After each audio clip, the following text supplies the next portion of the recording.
अस्सलामुअलैकुम, welcome back to my channel. आज मैं आप सबके साथ मज़े की खीर की रेसिपी शेयर करूंगी जो कि बनाने में बहुत ही ज़्यादा आसान है लेकिन बहुत ही ज़्यादा मज़े की बनती है। चलें रेसिपी स्टार्ट करते हैं। सबसे पहले मैंने 1.5 किलो दूध लिया है, इसे अच्छी तरह से बॉयल कर लिया है। अब मैं इसको मीडियम आग पर पकने के लिए रख दूंगी।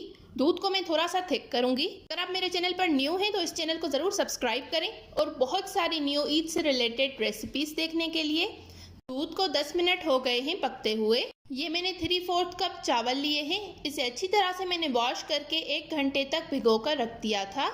फिर मैंने इसको अच्छे से ग्राइंड कर लिया है। ये आप देख सकते हैं कितने बारीक हो गए हैं।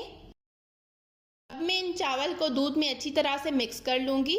ये खीर बनाने में बहुत ही ज़्यादा आसान है लेकिन बहुत ही ज़्यादा मज़े की बनती है। आप इस रेसिपी को एक बार ज़रूर ट्राई कीजिएगा, आपको बहुत ही ज़्यादा पसंद आएगी। चावल को मैंने डाल दिया है। ये खीर इसी में थिक होती जाएगी। अब मैं इसमें 1/2 टीस्पून छोटी इलायची का पाउडर डालूंगी। इसे मीडियम आग पर मैंने पकने देना है।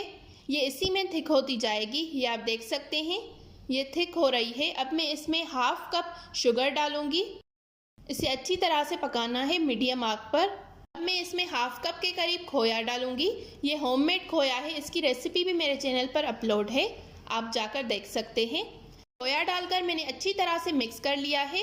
ये आप खीर की कंसिस्टेंसी देख सकते हैं, ये काफ़ी थिक हो गई है। अब मैं इसमें बादाम डालूंगी। बादाम को मैंने गर्म पानी में भिगोकर रख दिया था, इसके आराम से छिलके उतर गए थे। फिर मैंने इसको मोटा मोटा चॉप कर लिया है।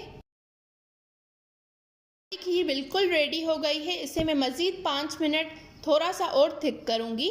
बहुत ही ज़्यादा मज़े की ये खीर बनती है। आप इस रेसिपी को एक बार ज़रूर ट्राई कीजिएगा, आपको बहुत ही ज़्यादा पसंद आएगी। देख सकते हैं हमारी खीर जो है बिल्कुल रेडी हो गई है। किनारों से भी मैंने अच्छी तरह से साफ़ कर लिया है। अब मैं इसको सर्व करूँगी। थोड़े से मैंने बादाम लिए हैं, उसे मैंने फाइन चॉप कर लिया है। अगर आपको मेरी ये रेसिपी पसंद आई तो इस वीडियो को ज़रूर लाइक कीजिएगा, शेयर कीजिएगा और कमेंट्स में अपना फीडबैक देना बिल्कुल मत भूलिएगा। अगर आप मेरे चैनल पर न्यू हैं तो इस चैनल को ज़रूर सब्सक्राइब करें इस तरह की और बहुत सारी न्यू और मज़े की रेसिपीज़ देखने के लिए। Thank you for watching. अल्लाह हाफिज़।